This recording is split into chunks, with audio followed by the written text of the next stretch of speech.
Mental math class ninth. मैं हूं हरी sir और आप सभी बच्चे देख रहे हैं आपका अपना यूट्यूब चैनल चलो कदम बढ़ाए। तो बच्चों आज हम करने वाले हैं चैप्टर 3 कोऑर्डिनेट ज्योमेट्री का नेक्स्ट पार्ट। क्वेश्चन नंबर 25 से आगे हम करेंगे।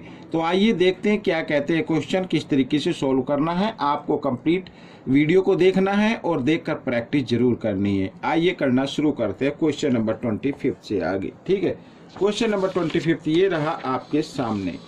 क्या कहता है देखो, बहुत ही इजी क्वेश्चन है बच्चों। ठीक है, ये देखो क्वेश्चन को सोल्व कर लेते हैं। क्या कहता है, B is the midpoint of A C. यहाँ पर ए सी एक लाइन है, ये ए सी कोई एक लाइन है, इधर ये ए और ये सी, इसका जो मिड पॉइंट है ये बी इधर दिया हुआ है। If coordinate of A and C are 3, -5, 3 and 3, 6 respectively. तो यानी ए का तो है 3 और -5, ठीक है, और सी का क्या है 3 और 6। Find the coordinate of B, B के कोऑर्डिनेट फाइंड आउट करना है। मिड पॉइंट फॉर्मूले से आप इसके कर लेना। मिड पॉइंट का फॉर्मूला क्या कहता है, x1 + x2/2 और इधर क्या होगा y1 + y2, ठीक है, और /2। इस तरीके से बी के कोऑर्डिनेट पॉइंट आ जाएंगे। ठीक है ना, x1 यानी 3 + x2 यानी ये 3 और /2, ठीक है, 3 या 3 6/2 और 6 को जब 2 से डिवाइड करेंगे तो 3 आ जाएगा। एक पॉइंट तो आ गया 3/x वाला तो आ गया 3, ठीक है। y का भी कर लेते हैं इधर। तो y1 + y2, y1 क्या है -5 + y2 है 6 और /2, ठीक है। 6 में से 5 माइनस कर देंगे क्योंकि माइनस प्लस माइनस होते तो 1/2 आ जाएगा। तो ये 1/2 आ गया। इसको आप चाहे तो पॉइंट में भी लिख सकते हैं, ठीक है। 1 को 2 से डिवाइड कर लें ऐसे। 2 की टेबल में 1 तो आएगा नहीं, हम क्या करेंगे 0 पॉइंट लगा के 1 0 लगा लेंगे। 2 5 या 10 ये आ जाएगा। तो इसको लिख लो, ठीक है, या तो इसको लिख दो या इसको लिख दो, एक ही बात है, 0.5, ठीक है। ये आ गए बी के आपके कोऑर्डिनेट पॉइंट। तो इस तरीके से बहुत ही ईजी है। क्वेश्चन नंबर 26 क्या कहता है देखो, क्वेश्चन नंबर 26 कहता है A point P lies in third quadrant. ये क्वाड्रेंट होता है बच्चों यहाँ पर, ये इस तरीके से, ये फर्स्ट क्वाड्रेंट है, ये सेकंड है, ये थर्ड है और ये फोर्थ है, ठीक है। अच्छा आगे कहता है ये जो इसमें का है ना थर्ड, यानी एक पॉइंट पी है जो थर्ड क्वाड्रेंट में आता है। If ordinate of P is an integer greater than it's abscissa. अब इसमें लिखा है कि ये जो ऑर्डिनेट का जो पॉइंट है वो एब्सिसा से क्या है, ग्रेटर है, ठीक है, बड़ा है। तो दोनों माइनस के होंगे। अब आगे देखो कितना इंटरेस्टिंग है। Then its and abscissa of P is -2। यहाँ पर 1 और यहाँ पर ये -1 -2, तो ये आ गया -2, ठीक है। ये क्या हो गया -2 हो गया, इधर मैं लिख लेता हूँ -2। तो इससे ग्रेटर होगा। अब बच्चों मैं कई बार बताता हूँ आपको, अगर हम मान लीजिए इस तरीके से लाइन ड्रॉ करते हैं तो राइट साइड में ये 0 हो गई, राइट साइड में होते हमेशा प्लस के नंबर और लेफ्ट साइड में होते हमेशा माइनस के नंबर, ठीक है ना। अब इसमें ये 2 तो गिवन है और इसमें कहा कि जो ऑर्डिनेट है ना, पी का ऑर्डिनेट है वो क्या है, वो ग्रेटर है। अब 2 से ग्रेटर नंबर कौन सा होगा, जो 0 के नियरेस्ट होगा यानी 1 होगा। तो क्या आ जाएगा बच्चों, -1 आ जाएगा। यानी पी के जो ऑर्डिनेट पॉइंट आएंगे वो पहला तो होगा x का, दूसरा होगा -1, ठीक है ना। इस तरीके से -1 ग्रेटर भी हो गया -2 से, और इस तरीके से ये फोर्थ क्वाड्रेंट में, थर्ड क्वाड्रेंट में भी आ गए, ठीक है। आइए करते हैं क्वेश्चन नंबर 27। क्वेश्चन नंबर 27 करने के लिए बच्चों मैंने यहाँ पर एक ग्राफ बनाया हुआ है, ये देखिए, आप देख रहे हैं ना। अब कोऑर्डिनेट पॉइंट आपको फाइंड आउट करने हैं। आप इस तरीके से ग्राफ के ऊपर करेंगे तो बड़ा इजी हो जाएगा। सबसे पहले ए का करना, ये ए रहा। तो बच्चों पहले पॉइंट जो आपको लिखना है वो लिखना है किसका, एक्स वाला पॉइंट आपको लिखना होता है तो 3, ठीक है। बाद में वाई वाला लिखना होता है 2। ये हो गया बच्चों, ठीक है, 3 और 2, ठीक है ना। ब्लैक पेन से करा लेते हैं ताकि थोड़ा सा और अच्छे से दिखाई दे। और ये देखो अब बी का जो करना है, बी का तो वही करना है। पहले ये यहाँ पर है तो 5 पर है, पहले पॉइंट एक्स वाला पॉइंट लिखना है आपको और फिर बी वाला लिखना है यानी 4 लिखना है। ये बी का पॉइंट हो गया, ठीक है। फिर सी का पॉइंट ये रहा सी, ठीक है, क्रम अनुसार चलेंगे। तो पहले एक्स का लिखना है, एक्स का क्या -1 है, ये -1 की तरफ आया है, और बी का क्या है 3 है। ये इस तरीके से सी के हो गए। डी के पहले x वाला पॉइंट लिखना है भाई, ये याद रखना बस, पहले पॉइंट जो होता है वो x का आता है और y का है 1, ठीक है, इस तरीके से।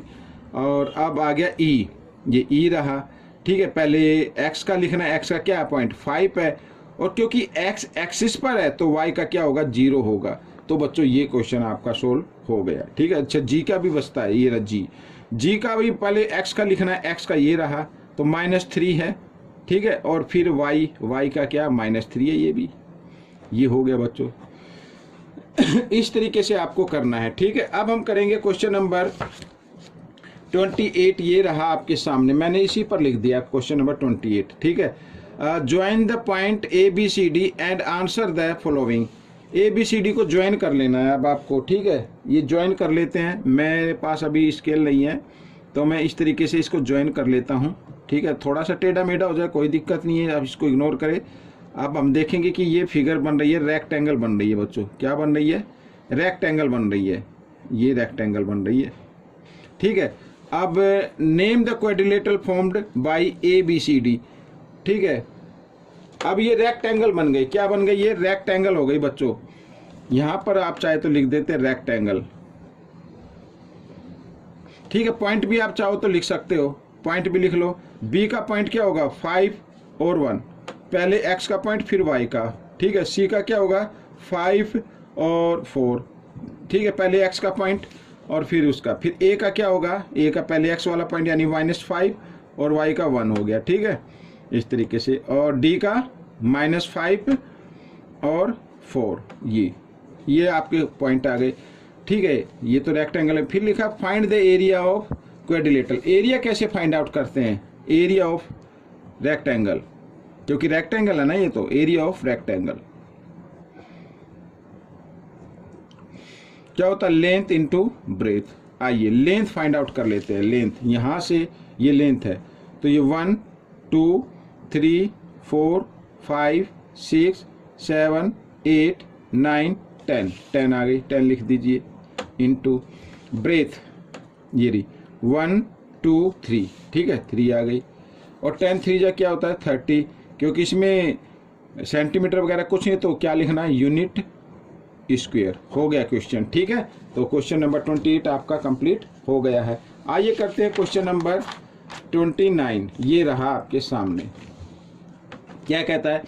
According the figure answer the following, ठीक है। Find the coordinate of PQRS। PQRS के पॉइंट आपको फाइंड आउट करने। तो P तो ये रहा, तो ये तो इसका जो पॉइंट होगा, पहले x वाला पॉइंट लिखना है 2 होगा, क्योंकि x एक्सिस पर है तो y का 0 होगा, ठीक है ना। और Q का ये रहा, ठीक है, पहले ये y एक्सिस पर है तो पहले तो पॉइंट x का ही लिखा जाएगा, 0 होगा, और y का क्या होगा? -3 हो जाएगा, ठीक है, नीचे माइनस के होते हैं। अच्छा, अब R वाला पॉइंट, R पहले x का आएगा, x का क्या है? 2 -2 है, और क्योंकि x एक्सिस पर है तो 0 हो जाएगा, ये हो गया। और इधर ये फिर y एक्सिस पर आ गया, ठीक है ना। तो क्या करना है आपको? पहले x का लिखना है, x का 0 होगा और y का 3 होगा, इस तरीके से, ठीक है। ये तो पॉइंट हमने लिख दिए भाई। फर्स्ट का तो क्वेश्चन हमने कर दिया। सेकंड पार्ट क्या कहता है? Name the quadrilateral formed by joining these points. Joining these point, तो इन पॉइंट को हम ज्वाइन करते हैं। आइए मैं स्केल ले लेता हूँ। ये स्केल मैंने ले लिया है और हम अब इसमें क्या करने वाले हैं? ज्वाइन करने वाले हैं इधर इस तरीके से, ठीक है। इधर ये थोड़ा बहुत ऊपर नीचे हो जाए तो उसको इग्नोर कर देना, इस तरीके से ये हम, ठीक है। और इधर ये, ठीक है, और ये वाला, ठीक है, ये हो गया बच्चों, ठीक है। ये क्या बन गया बच्चों? ये रोम्बस बन गया।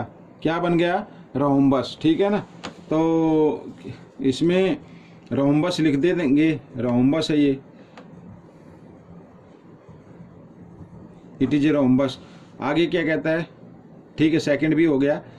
Find the sum of length of its diagonal. Diagonal की लेंथ जो होती है उनका सम करना है।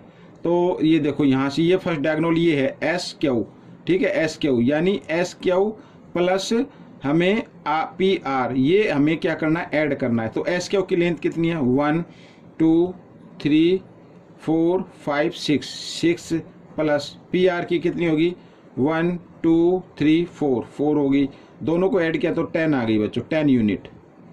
ठीक है, ये आ गया आपका आंसर। अब क्वेश्चन नंबर 30 क्या कहता है, ये रहा आपके सामने। ठीक है, P Q R S is a parallelogram then find the coordinate of P. ठीक है, ये क्या है, पैरेललोग्राम है, तो पहले तो कोऑर्डिनेट पॉइंट लिखने। पी का भाई पहले एक्स का पॉइंट आएगा 3, फिर वाई का आएगा 2। ठीक है, और क्यू पहले एक्स का आएगा -2 और फिर आएगा वाई वाला 2। ठीक है, ये 2 आ गया। आर पहले एक्स का पॉइंट -4 और फिर वाई का पॉइंट -2। ठीक है, बिल्कुल इजी है। फिर एस का पॉइंट पहले एक्स वाला पॉइंट 1 ये और फिर -2। ठीक है, ऐसे ये आ गया। और आगे क्या कहता है, आइए इनको ज्वाइन कर लेते हैं हम।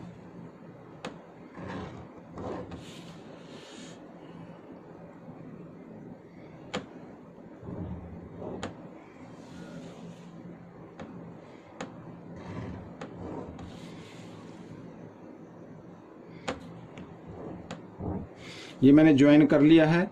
ठीक है, पैरेललोग्राम को। अब कहता है पॉइंट द, यहाँ पर पॉइंट द इंटरसेक्शन ऑफ इस डायगोनल, जहाँ पर इसके डायगोनल इंटरसेक्ट कर रहे हैं उसके पॉइंट हमें लिखने हैं। ठीक है, ये हो गया इस तरीके से, और एक ये हो गया।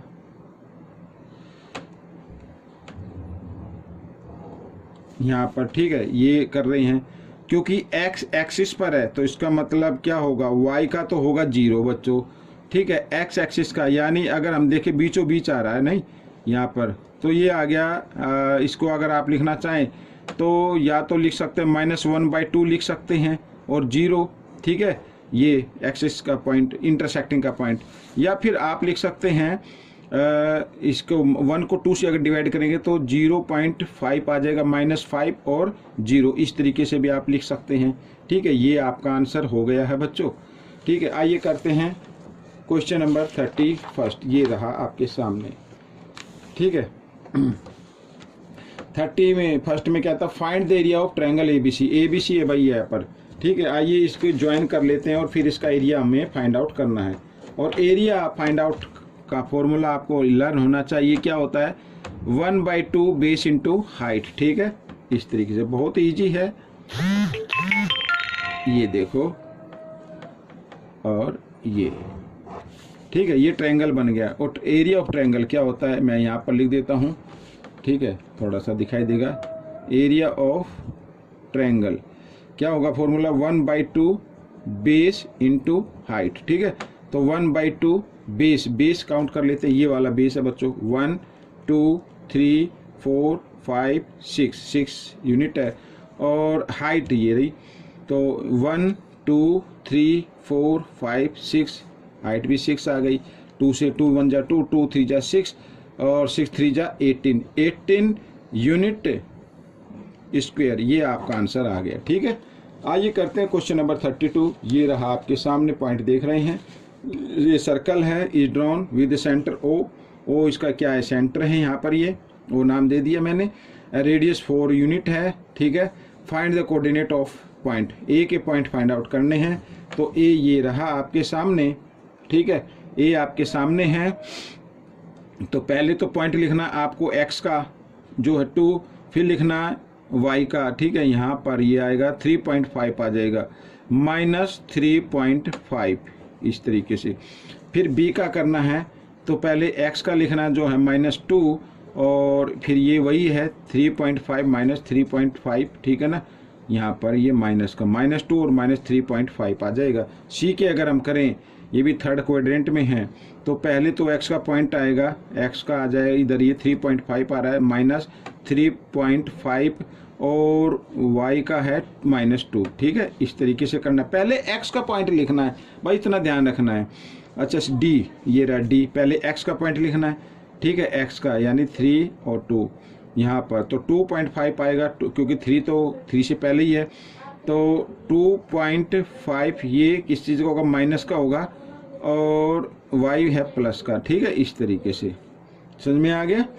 अब e का पॉइंट ये रहा e, तो 3 से आगे है, तो पहले x का पॉइंट आएगा 3.5 क्योंकि प्लस का है, प्लस का करना है, और फिर y वाला पॉइंट यानी 2 ऐसे।